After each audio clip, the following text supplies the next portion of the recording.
Eu sou Maria Lúcia, Universidade de São Paulo, colega da Ingrid, Kim.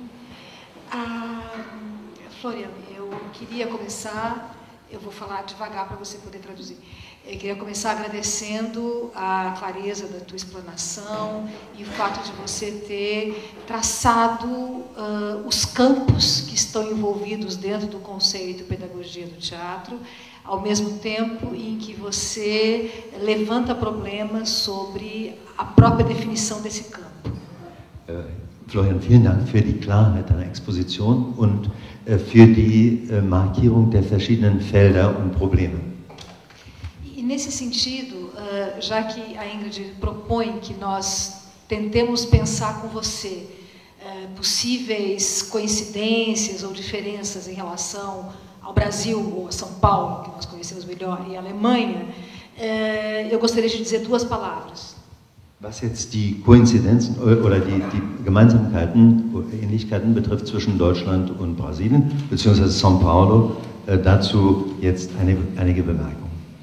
Então, por um lado, as dimensões digamos, você citou uma série de atividades, uma série de situações, de desafios nos quais você localiza os processos da natureza da pedagogia do teatro. Você fala de trabalho em escola, trabalhos com recepção, ação cultural, você fala em... por aí.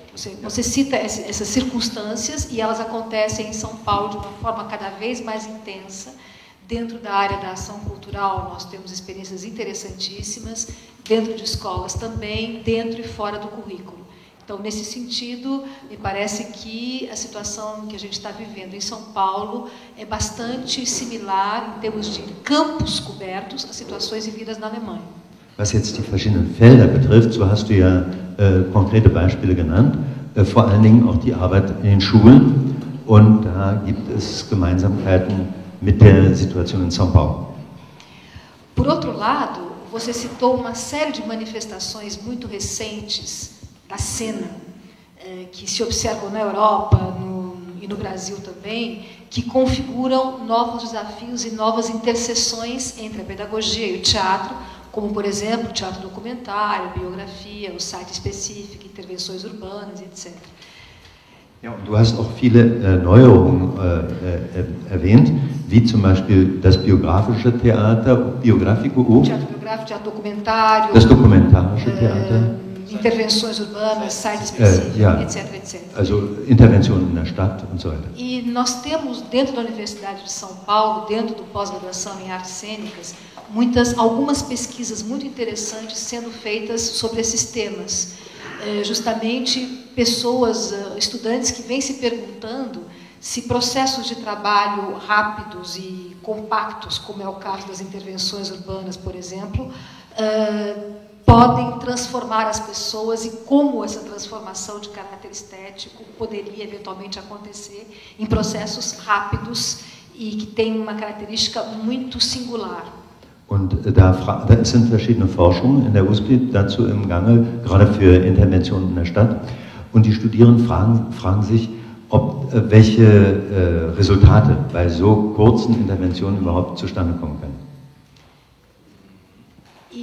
Porque, de alguma maneira, todo o quadro, as classificações antigas que a gente tinha em relação a teatro profissional, teatro amador, teatro escolar, deixaram de ter sentido, e nós estamos falando de um campo absolutamente onde as interações, as interseções se transformaram muito rapidamente. Ja, und die alten Unterscheidungen, die sind einfach nicht mehr gängig zwischen professionellem Theater und diesen neuen experimentellen Formen.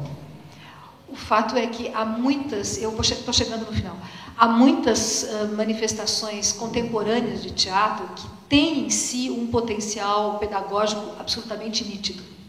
Quando se trabalha sem a hierarquia, quando se trabalha coletivamente, todos os valores que a gente tanto enfatiza em relação ao coletivo fazem parte de uma perspectiva de teatro já há várias décadas. Und es gibt unter diesen neuen Formen durchaus diese pädagogischen Potenziale. E então, por um lado, eu queria fazer esse comentário e, por outro lado, eu queria fazer uma pergunta. Also das ist der Kommentar und jetzt die Frage. Bom, agora a pergunta. Você mencionou no seu texto duas modalidades de teatro sobre as quais eu gostaria de saber um pouco. Du nennst zwei Modalitäten des Theaters, worüber sie gerne mehr wissen möchte. A primeira é o que foi chamado de Novo Teatro do Cidadão. Das neue Theater des Staatsbürgers. E a segunda é o teatro...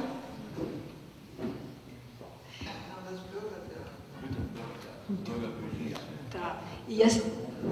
O teatro do cidadão ou do burguês são coisas diferentes. Do cidadão. Então, deshalb habe ich gesagt Staatsbürger. Porque Bürger é burguês e Staatsbürger é cidadão, citoyen em francês. Citoyen, bom. Esse teatro aí, o Novo Teatro do Cidadão. E o segundo é o teatro pós-migrante. Und das zweite ist das Post-Migrantentheater. É isso. Obrigada. In dem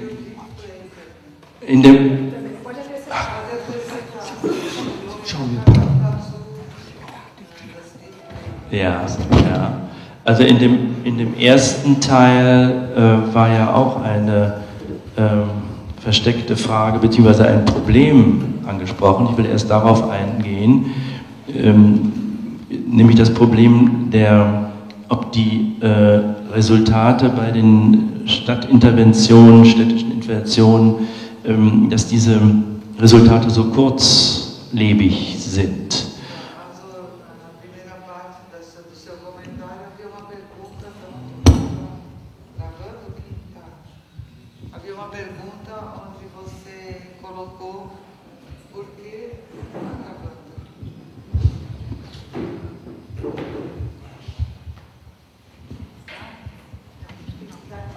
Então, na primeira parte do seu comentário, havia uma pergunta embutida em que você colocou que os alunos se perguntam se intervenções de formas tão rápidas produzem, que resultados elas produzem.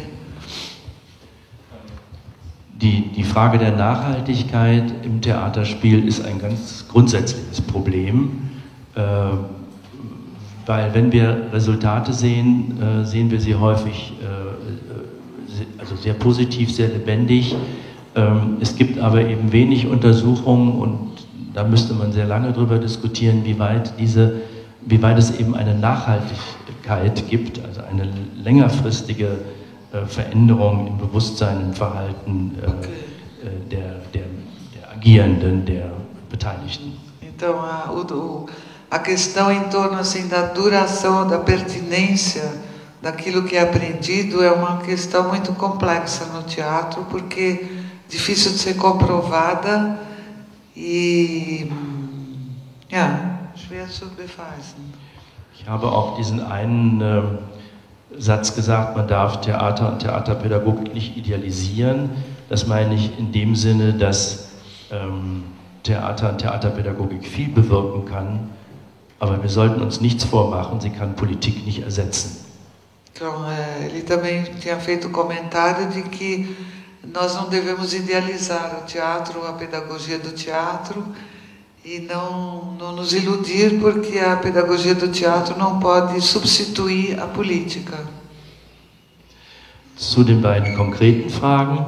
Das Bürgertheater ist eine neue Form, in der in der Zivilgesellschaft alle Bürger aller Generationen, aller Herkunft, aller Schichten, Klassen gemeinsam Theater spielen im Sinne im Sinne der Stärkung des Bewusstseins des Citoyen. Então, e o teatro, was ist auf Französisch? Le théâtre du citoyen, o teatro do cidadão, no sentido de que cada vez são tentativas nas quais atuam os pais, os filhos e todos os cidadãos trabalham juntos para alargamento da sua consciência e os Bewusstseins? In Deutschland und in vielen Ländern, denke auch in Brasilien, gibt es eine zunehmende Bewegung der nicht parteilich organisierten Bürger, also der Citoyen, die sozusagen selber bestimmen wollen, ob ein Bahnhof gebaut wird, ob ein Flughafen gebaut wird und so weiter und so fort. Und in diesem Kontext gibt es zunehmend politisches Bewusstsein, das nicht mehr parteigebunden ist, das aber sozusagen die Rechte des einzelnen Citoyens, nicht des Bourgeois, sondern des einzelnen Citoyens ganz ernst nimmt und sich auch von den Politikern nicht mehr bevormunden lässt. Und in diesem Kontext gibt es vielfältige Theaterformen. Então, existem movimentos da sociedade civil que não está organizada na forma de partidos políticos, mas se reúne porque querem fazer ouvir sua voz. Por exemplo, ele deu alguns exemplos, a construção de um aeroporto num determinado lugar, ou a construção de uma estação ferroviária, como aconteceu em Stuttgart, né? Há pouco tempo nós pudemos acompanhar pela televisão. Enfim, cidadãos que querem fazer prevalecer os seus direitos e que se organizam numa relação que é suprapartidária, que não está envolvida com a política partidária. Und diese Gruppen arbeiten in der freien Szene, aber es gibt eben auch große Theater, etablierte Theater, die neben dem ergänzend zu dem offiziellen Spielbetrieb so etwas einrichten wie eine Bürgerbühne, wo dann die Bürger auch selbst ihre Themen finden können und das mit Hilfe von professionellen, also mit professioneller Hilfe von Regisseuren und Bühnenbild und so weiter gemeinsam entwickeln können. Mas ao lado disso existem grandes teatros que também trabalham com essa organização dos citoyens, e dessas situações participam até atores profissionais e encenadores que ajudam os cidadãos a levantar temas e a discutir temas e a encenar através do teatro esses temas que então são elaborados coletivamente. Postmigrationstheater. Wir haben in der Vergangenheit immer vom interkulturellen Theater gesprochen. Das ist ein sehr vager Begriff, weil wenn eine brasilianische Tanzgruppe nach Deutschland kommt, dann ist das auch interkulturelles Theater. Aber das meinen wir nicht damit. Desculpa,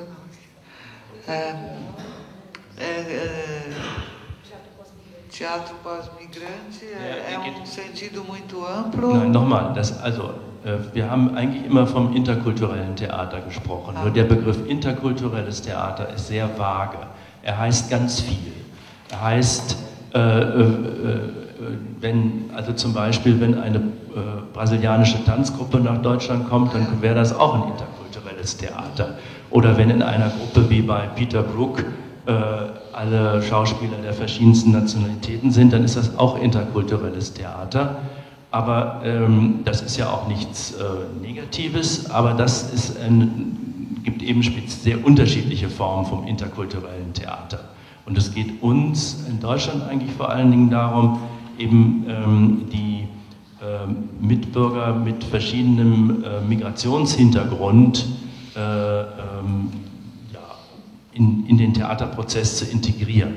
Wir haben viel zu viele, oder sagen wir mal so, die Mitbürger mit Migrationshintergrund sind viel zu wenig in den Theaterprozess integriert. Então, o conceito de intercultural é muito amplo, porque pode ser grupo de dança que vem para a Alemanha e que vai se apresentar, isso é intercultural, ou pode ser Peter Brook que traz os seus atores, ou pode ser, aqui por exemplo, o Bobby Wilson, que nós vimos, que fez uma encenação com atores brasileiros, o que talvez, pessoal, Bobby Wilson, que fez uma encenação In Deutschland ist das spezielle Problem, dass wir 5 Millionen türkische Mitbürger haben, die in der 3. Generation schon in Deutschland leben und oft zwischen den Kulturen stehen. Und die sich auch dagegen wehren, immer als Migrationstheater benannt zu werden. Das ist ja auch eine Selektion, eine Ausgrenzung. Und dafür, also für diese Zwischenform der Integration, aber doch mit einer bestimmten eigenen Geschichte, mit einer Migrationsgeschichte, ist dieser Begriff der Postmigration verwendet worden. Então é uma questão bem específica da Alemanha. Ele deu o exemplo dos imigrantes turcos, que muitos deles já estão na 3ª geração na Alemanha e que querem ser inseridos ou se sentirem adaptados, né, ao país. E aí é diferente de falar teatro intercultural, é uma questão que é mais vertical no sentido de ser pós-imigrantes, quer dizer, de trazer ao convívio num país como a Alemanha esses imigrantes. Sie haben eben ihre eigene Geschichte und ihre eigene Herkunft. Sie befinden sich immer noch zwischen 2 Kulturen, aber sie sind keine Migranten mehr im traditionellen Sinn. Então, eles possuem a sua própria cultura, a sua própria identidade, mas não são mais imigrantes no sentido tradicional. E por isso pós-migrantes. Deep Play, schwierig. Deep Play. Das ist ein Begriff, wir kennen ja häufig, auch bei Kindern oder im Spielen, also auf der einen Seite ist Ernst und auf der anderen Seite ist Spaß. Spielen ist Spaß und der Gegenteil ist Ernst. Beim Deep Play geht es darum, dass das Spiel so eine Intensität erfährt, dass es Realität wird und Realität ist. Wir kennen das. Mas que, ao ver dele, se os estudantes fazem apenas performance art e não trabalham também com formas teatrais, isso leva a um empobrecimento. Mas isso é a opinião dele, subjetiva. Da gehen die Positionen sehr auseinander. Es gibt Kollegen, die sehr stark in die Performance gehen, andere, die sagen, also man muss auch ein Theaterstück lesen, sehen lernen, lesen lernen und spielen lernen. Man muss auch mit Texten umgehen lernen. Da gibt es sozusagen einen breiten Fächer von unterschiedlichen Positionen. Essa é uma visão dele, que ele tem colegas que radicalizam a sua preferência pela performance e outros que consideram que é importante lidar com textos, aprender a encenar, trabalhando a partir de textos, mas que há uma grande variedade de opiniões a respeito disso. Outra pergunta. Ja, die theatrale Pädagogik. Pedagogia teatral e pedagogia do teatro. Das ist vielleicht auch ein Übersetzungsproblem. Denn den Unterschied sehe ich da drin, wenn die Theaterspielen nur noch funktional als Mittel zum Zweck benutzt wird. Então, isso talvez também seja problema de tradução, e ele entende que pedagogia teatral é quando o teatro é utilizado como meio, como mero instrumento para ensinar determinado conteúdo. Also dass mit Theaterspielen, mit Hilfe des Theaterspielen etwas gelehrt wird und dass durch das Theater für etwas gelernt wird. Das wäre eine Pädagogik, die Theater funktionalisiert oder Theaterspielen funktionalisiert. Então, a pedagogia teatral seria então uma forma que funcionaliza o aprendizado que se dá através do teatro. Das kann im Einzelfall auch sinnvoll sein. Das muss man überprüfen für eine einzelne Situation, für ein schnelles, für einen kurzen Bereich, einen kleinen Bereich. Aber grundsätzlich glaube ich, dass sozusagen der Lernprozess im ästhetischen Erfahren und Agieren passiert und nicht als Hilfsmittel. Que se pode usar o teatro como meio de forma instrumental para ensinar determinado conteúdo rapidamente. O teatro, sem dúvida, é eficaz para isso, mas que o aprendizado verdadeiro acontece quando se trabalha com o teatro.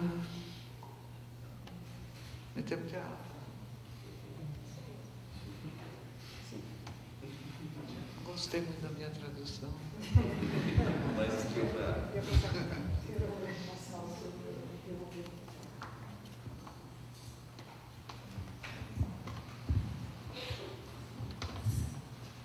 Boa noite.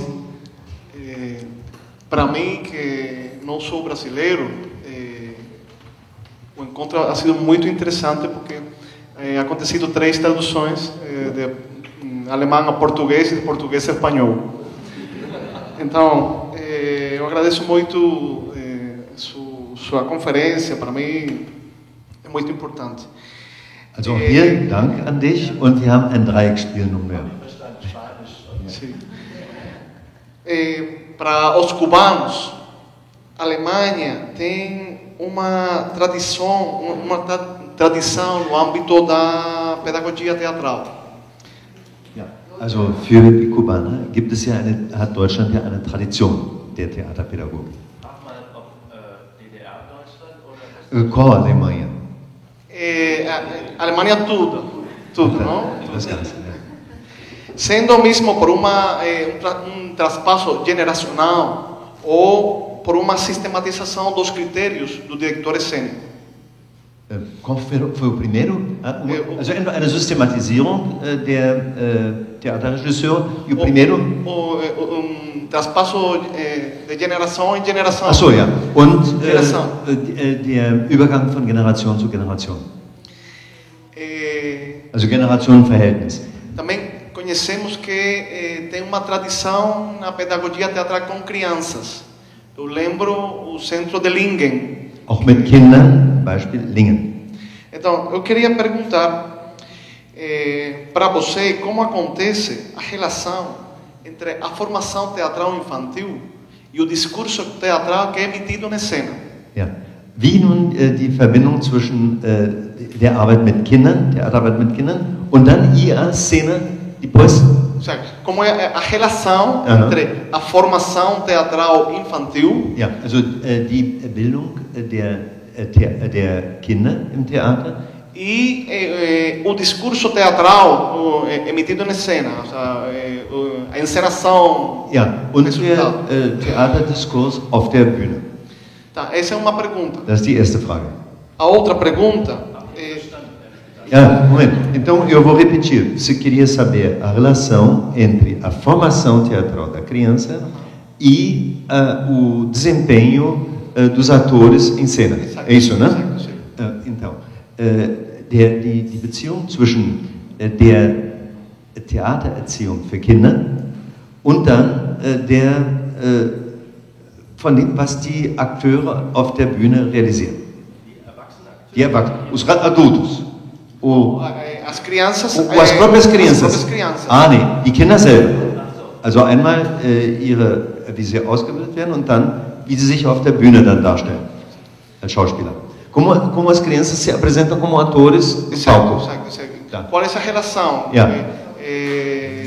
Se essa criança é formada de uma maneira, como é o produto teatral? Como produto, se é formada de outra maneira, como é essa encenação? Seria a diferença entre o diretor e o professor? Não. Quer dizer, quer saber que resultado, se por exemplo, a gente ensina teatro para as crianças, que resultado... Não, o trabalho com crianças. Quando eu estou trabalhando mesmo em uma escola, como é esse processo em que eu estou formando essa criança, desde uma perspectiva teatral, e qual é o produto teatral, qual é o discurso, o resultado Also do zunächst discurso teatral. die Erziehung oder Pädagogik der Kinder und dann der Theaterdiskurs. Diese Beziehung. Essa é uma pergunta. A outra,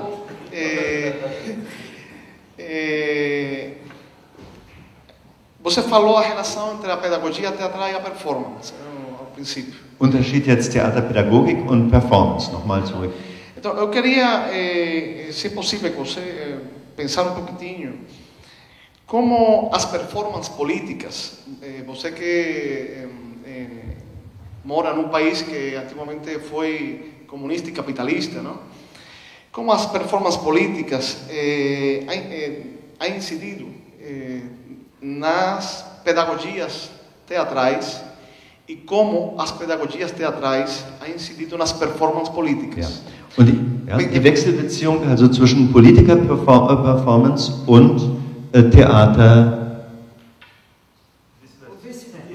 und Theaterinvention. Pensando que as pedagogias, de alguma maneira, as pedagogias todas legitimam sistema ideológico do poder.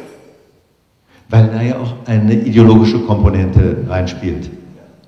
Essas duas perguntas. Erste Frage. Ich denke, das ist ein Problem des Verhältnisses von Prozess und Produkt. Penso que sobre a primeira pergunta é uma relação entre processo e produto.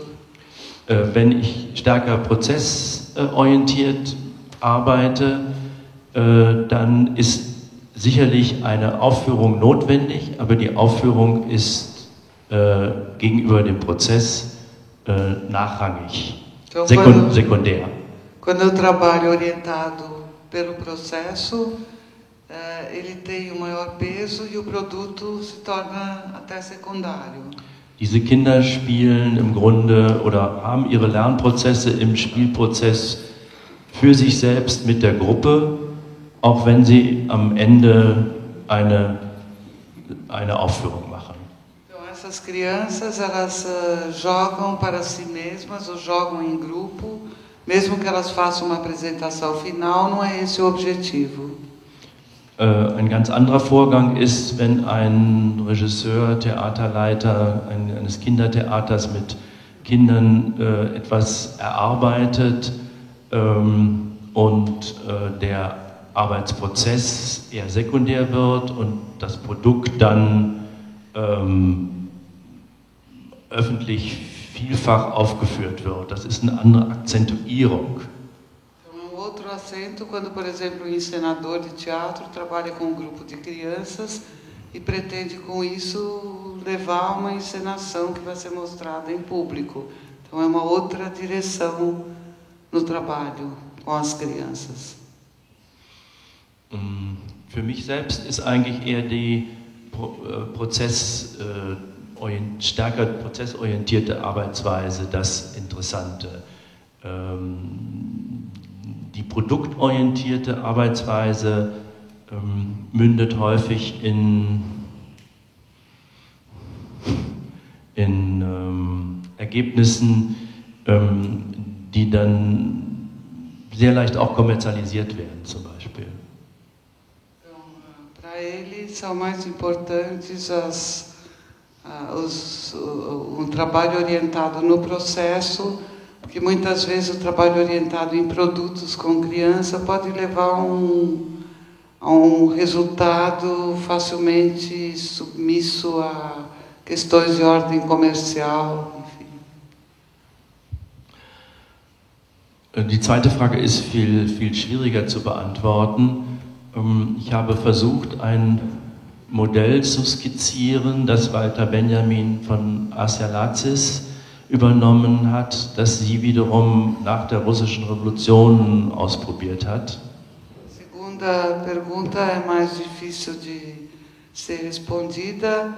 Ele está se referindo a programa que foi descrito por Walter Benjamin, que discute o trabalho de Asia Lasses, que ela desenvolveu com teatro infantil proletário na Rússia. In diesem Modell ist eben der Theaterregisseur oder der Theaterpädagoge, der Spielleiter nicht mehr dominant, sondern ist zunächst mal Beobachter und gibt sozusagen nur Hilfestellung. Nesse modelo, o encenador não é dominante, mas ele funciona como coordenador, como observador, que traz, o facilitador. In diesem Modell wäre es vielleicht möglich, dass sozusagen die Kinder, Jugendlichen, die Spielenden, die Agierenden ihre eigenen Probleme theatral bearbeiten, verstehen, zeigen. Segundo esse modelo, as crianças podem elaborar as suas próprias questões, seus próprios problemas ou apresentá-los, mostrá-los. In dem Moment, in dem ich einen dominanten Spielleiter habe, kommt selbstverständlich das Problem der Ideologie dieses Spielleiters ins Spiel. No momento que tem coordenador de jogo dominante, a ideologia, a visão de mundo desse coordenador vai prevalecer sobre aquelas das crianças. Außerdem hängt die Beantwortung Ihrer Frage mit dem Politikbegriff zusammen. Wenn man einen traditionellen oder den gängigen Politikbegriff nimmt, im Sinne von Staaten, Parteien, dann ist das was anderes, als wenn man sagt, gerade das Nicht-Politische, nicht das Unpolitische, sondern das Nicht-Politische ist sozusagen im Widerstand gegen die allgegenwärtige Deformation des Politischen, das eigentlich Politische. Das war schwierig.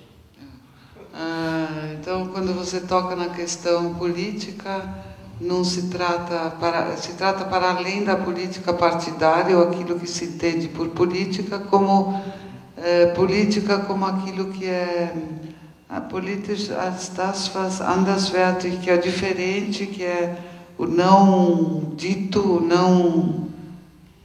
Das eigentliche Politische hat eine andere Qualität als das, was wir tagtäglich hören, was angeblich Politik ist. Então, aquilo que é realmente a política é diferente daquilo que ouvimos todo dia, que é a política. Das sind vielleicht nicht ganz ausreichende Antworten, aber mehr kann ich auf die Schnelle nicht geben. Talvez não sejam respostas suficientes, mas nessa rapidez eu não posso dizer mais do que isso.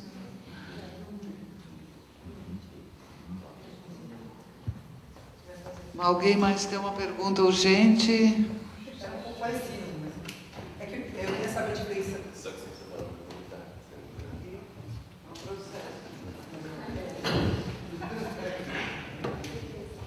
Meu nome é Daniela e eu tenho uma pergunta que é bem parecida com a dele ali. Qual a diferença numa sala de aula? Primeiro, acho que tem que falar que no Brasil a gente não tem teatro como disciplina nas escolas, no ensino fundamental para criança.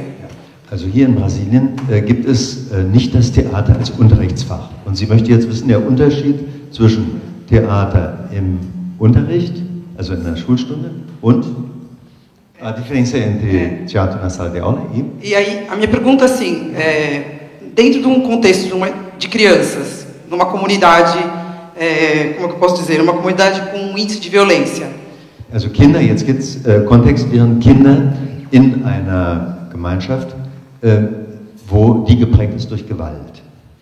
Uma aula de teatro, no contexto de praxis social, aonde ela se difere de um psicodrama? Ja. Wo ist jetzt der Unterschied zum Psychodrama und einer Theateraktion in einer solchen Gemeinschaft? Zum Beispiel, wo acrescentar o termo favela, porque muitas vezes a gente fala comunidade, parece tão bonito em alemão, comunidade. Also wie wäre das in einer favela? E a outra, não sei se pode, mas era a diferença entre um diretor, quando é diretor e quando ele é professor, que eu acho um limite, assim, né? Quando eu estou dirigindo e quando eu estou ensinando também. Und der Unterschied zwischen einem Lehrer und einem Regisseur.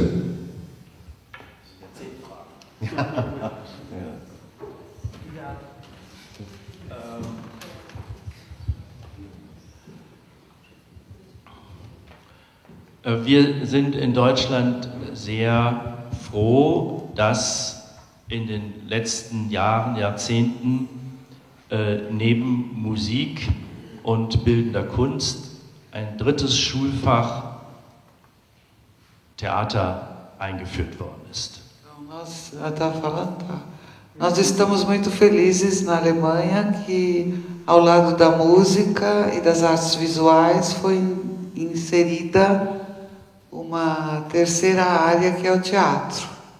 Es gab aber auch warnende Stimmen und Zweifel, weil natürlich ein Schulfach immer eine Institutionalisierung ist, die auch Grenzen hervorbringt. Man muss zum Beispiel Noten geben. Então, por um lado isso é muito positivo, por outro lado também tem limitações, porque uma disciplina numa escola pode gerar obrigações, como por exemplo dar uma nota. Dennoch glauben wir, dass dieses Schulfach Fähigkeiten, also man muss anders sagen, dieses Schulfach hat aber eine große Praxisnähe und Offenheit. Insofern hat es viele Möglichkeiten. Por outro lado, essa disciplina oferece uma grande liberdade e muitas possibilidades. Aber es ersetzt keineswegs Theaterarbeitsgemeinschaften, freie Theatergruppen, Kinder, die Theater spielen, sondern es ist nur sozusagen eine Verstärkung und vielleicht eine gute Grundlage. Mas essa disciplina na escola, de forma alguma, substitui outras oportunidades que as crianças têm de fazer teatro, como em centros culturais, em outros espaços de aprendizagem que não a escola. Und zuletzt hast du noch was gesagt? Ja, also mit der Schule, Theater, also andere Lernorte außer der Schule. Also es wird eine Qualifizierung, es ist eine Qualifizierung im Theater sehen und im Theater spielen möglich, in dem Schulfach, aber das Schulfach ersetzt nicht freies Theaterspielen. Quer dizer, é uma qualificação de aprender a ver teatro e aprender até a fazer teatro de certa forma, mas de maneira alguma substitui o ir ao teatro e nem o fazer teatro livremente. Also soweit zu dem Schulfach. Enfim, não é a saída final de tudo. Die Frage nach der Gewalt, darüber kann ich schwer was sagen. Natürlich gibt es auch Gewalt und Jugendgewalt in Deutschland, aber ich glaube, sie ist hat grundsätzlich andere Strukturen und vor allen Dingen auch andere Ausmaße. Então, quanto à questão da violência, existe também violência na Alemanha, mas é difícil se manifestar porque ela tem outras estruturas e outras formas de manifestação. Es gibt aber Versuche mit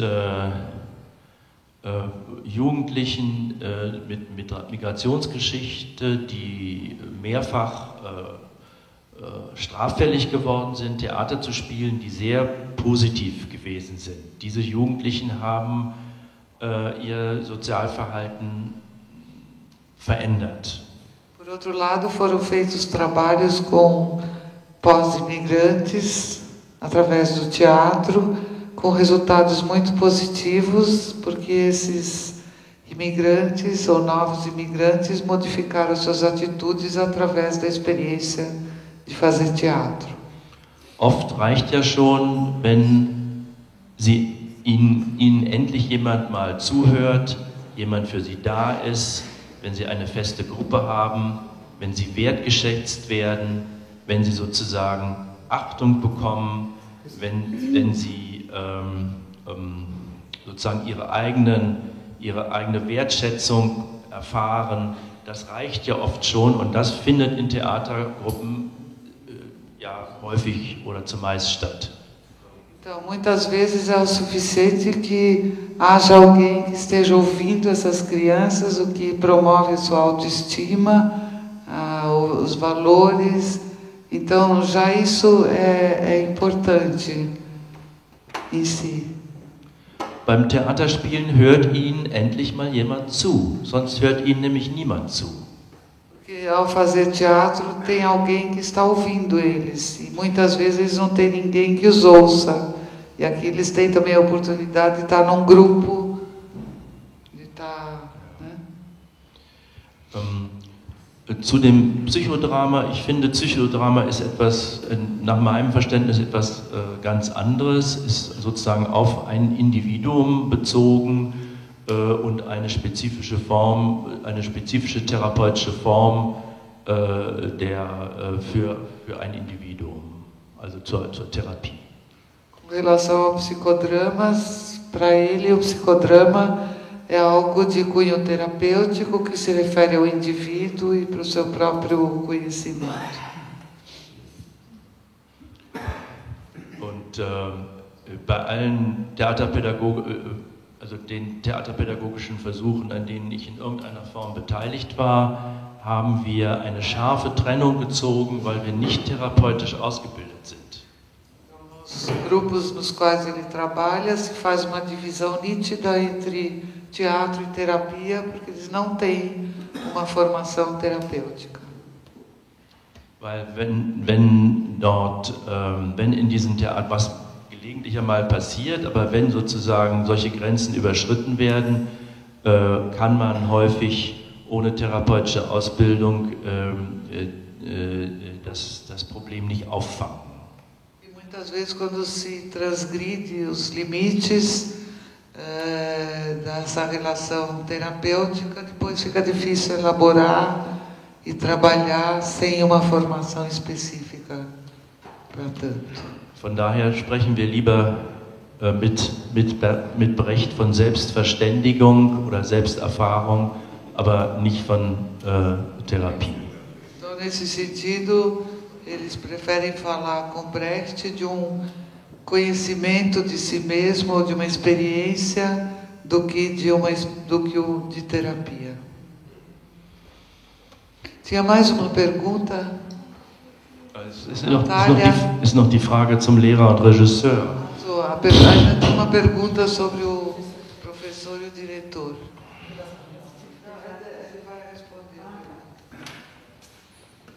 Der Theaterlehrer ist kein Regisseur. O professor de teatro não é um encenador. Er muss aber Fähigkeiten haben, die auch ein Regisseur hat. Mas ele tem que ter as capacidades que também tem encenador. Genauso wie der Theaterlehrer kein Schauspieler ist. Assim como o professor de teatro não é ator. Aber er muss Fähigkeiten haben, die ein Schauspieler hat. Mas ele tem que ter capacidades que tem ator. Also der Theaterlehrer sollte vielfältig ausgebildet sein, nicht spezialisiert. Es ist toll, wenn er zum Beispiel ein Instrument spielt. Es ist toll, wenn er theatrale, also Schauspielfähigkeiten hat.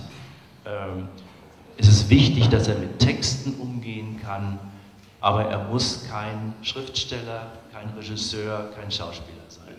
Então é muito bom quando o professor em formação tem aulas de interpretação, de direção, quando ele sabe lidar com textos, quando ele sabe tocar um instrumento, é muito louvável, mas ele não tem que ser um especialista em uma dessas áreas.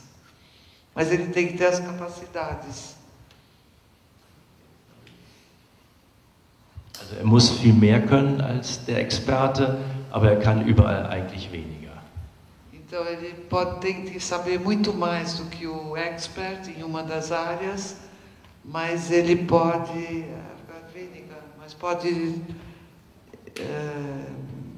não precisa se desempenhar em todas elas.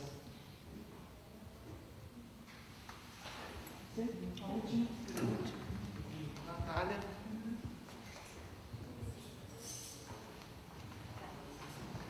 Boa noite, eu sou a Natália. E a minha questão é a seguinte: durante a sua fala, professor, eu anotei algumas coisas que me chamaram a atenção na relação teatro e pedagogia. Sie hat also Folgendes aufgeschrieben zu Theater und Pädagogik. Então, o conceito de estranhamento, Verfremdung, a extrapolação do tempo organizado pela racionalidade